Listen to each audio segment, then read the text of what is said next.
Here's a question that does not have a good answer, as far as I can tell. Why wasn't mixed martial arts invented a long time ago? And yes, I of course know about pancration in ancient Greece, but since that didn't last, I'm not going to count it as a success. I think the one thing we can say about mixed martial arts is that it's here to stay.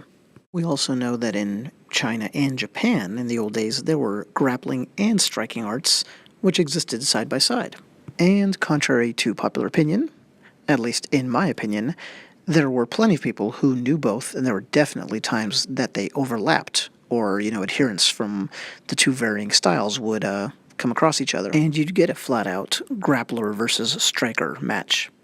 Nevertheless, it took until the late 20th century before this kind of thing became common, when people in the West, including the martial arts community, became aware of techniques like the armbar, a flying version of which we're seeing there. Of particular note is that there's a Japanese ju-jitsu teacher, practitioner there, applying it to an Englishman, to a European. This was from well over 100 years ago. This was back during the introduction of Asian martial arts, specifically Japanese, to the West.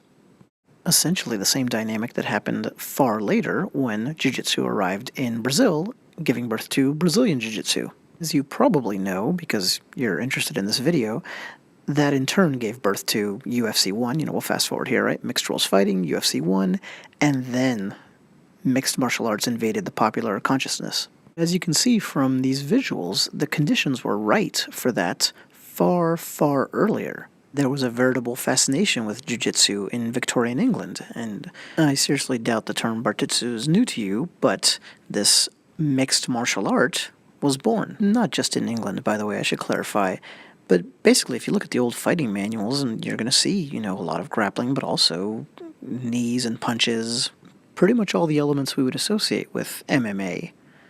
That a great visual there. Now this was more self-defense oriented, but in the West, in Europe, there was of course sport fighting and prize fighting, plenty of it, and a very long tradition of it. So you have some different things going on here, some cross currents that should have come together. There's self-defense training. Notice the female aspect here. They were not neglected, and these are just wonderful pictures and visuals from the time of that. Look at these, enjoy, and as you do, realize how late women became a part of actual, MMA, modern MMA. The sport was around for many years before there were any female fighters, and it just adds to the overall historical anomaly that this video is basically about, which is the fact that it took so long before people mixed the predominant martial arts into one sport. Now there's quite the irony in the fact that when UFC 1 came along, the martial arts world in the West was dominated by Eastern arts, and it was karate, kung fu, that kind of thing. The more indigenous Western arts, like especially, boxing and wrestling in their various forms, were seen as substandard. And I remember this. I was around back then and I was doing martial arts. But they're, of course, plenty effective. So what you could have had was, back then in the Victorian era, you could have had English boxing, French kickboxing, which existed, of course, savate, incorporating the jiu-jitsu that was now introduced in their countries and being practiced, and you would have had MMA back then, and it would have been a little bit different if you stop and think about it from the one that we got, because the striking in the one that we got was, at least at first, dominated by more Eastern-inspired kickboxing, so Muay Thai, karate, whatever. But the interesting thing is, I assume it would have ended up in the same place, so just like the early UFCs evolved and you had guys whose striking was pure boxing, and then they started adding some grappling, or someone who was pure wrestling and then started adding some kicks, and everybody added submissions if that wasn't the realm that they were already coming from. Basically, the exact same thing would have happened. Once you have human beings in the ring using these arts, I think the evolution would have been very similar. The main difference, as I was trying to point out, is basically I think the strikers, the quote-unquote strikers, would have been more classic boxing and French kickboxing based.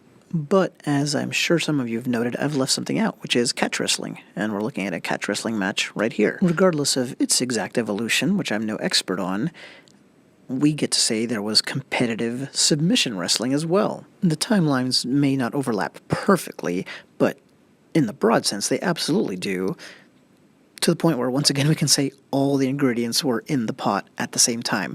They just never came together.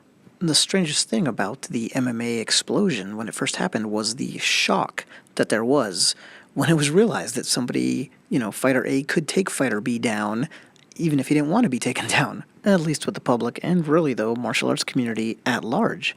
That's just crazy to us now, but I remember being shocked by that.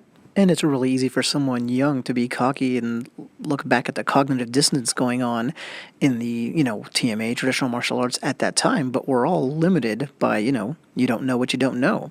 That's why there was a time when all of a sudden everybody, like lemmings, just turned in a new direction and thought that it was all about submissions and nothing else that's striking was essentially useless. And then we had MMA pioneers who, changed that perception. And the depth of the mystery on why this all didn't happen sooner is just probably not appreciated enough. Look at the single leg here.